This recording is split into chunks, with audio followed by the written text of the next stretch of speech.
Cəlilabadda ata-babalarımızın calaq etmə təcrübəsindən bugün də geniş istifadə edilir. Bu üsulla bağlardan bol və keyfiyyətli meyvə məhsulu yığılır. Artıq yazın gəlişi ilə bir müddətdir ki, bağlarda yaz quluğu və calaq işləri aparılır. Ömrünün yarıdan çoxunu kənd təsərrüfatının müxtəlif sahələrinə həsr edən Cəlilabad sakini aqronom Mirtahir Əhmədov həm də uzun illərdir bağçılıqla məşğuldur. Bağban deyir ki, son illər iqlim dəyişmələri fonunda rastlaşdığımız zərər bağçılığa da öz təsirini göstərib. Ötən il 1 hektarlıq bağında becərdiyi onlarla məhsuldar ərik və gilas ağacları quruyub məhv olub. Lakin bu hallar bağbana həvəsdən salmayıb. Yazın gəlişi təbiətlə yanaşı sanki ona da yeni ruh verib. Cavan tinclərə calaq vurma yolu ilə meyvə ağaclarını artıraraq bağın əvvəlki şöhrətini özünə qaytarmağa çalışır.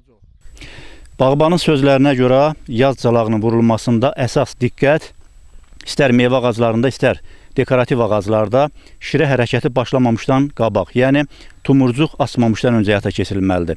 Qeyd edim ki, yaz calağının vurulması nisbətən xeyli zəhmət tələb etməsinə baxmayaraq, nəticədə vurulan calaqların tutma ehtimalı 100%-ə bərabərdir. İndi tomurcuqların artıq yavaş-yavaş siz özünüz də gördüyünüz kimi müəyyən dəbərtilər hiss olunur.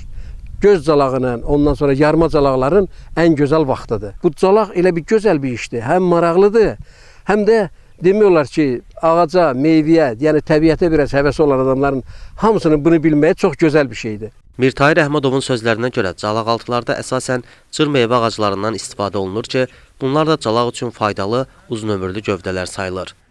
Calaq yolu ilə əmələ gələn meyvələr mütləq tumla əkilən, bəzən deyirlər belə, onlarla çoxardılandan ən azı 50% yüksək olur. Meyvə ağaclarının mənim burada demək olar ki, hardasa 90 ədəd gilas ağacım var. Yeni başqa bir torpağım da var, istəyirəm hələ orada da bir 100 ağaclıq bağım, sahəm var. Oranın artığı qulluğa hazırlanıb, sağlı olsun. Bu payıza, indi calağım vuranda payıza, bəli, peyvənd üsulü ilə elədiklərimi ora köçürtmək fikrim var. Həyətyanı bağında ənənəvi bitkilərlə yanaşı 70-dən çox müxtəlif çeşidli meyvə ağacları yetişdirən şəhər sakini bağban Malik Hüseynov da calaq işlərini yekunlaşdırmaq üzrədir. Bağında bölgü üçün nadir ağaclardan sayılan firəng üzümü becərən bağban əkin yerinə qənaət məqsədi ilə calağı daha çox dibçəkdə böyütdüyü tinclər üzərində aparır.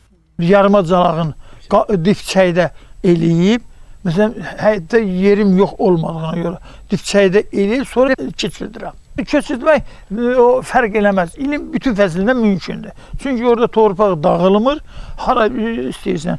Qeyd edək ki, calaq mövsümə uyğun olaraq 3 dövrdə və bir neçə formada aparılır. Erkən yazda ağaclar tumurcuq açmazdan əvvəl may, iyun və sentyabr aylarında həyata keçirilir.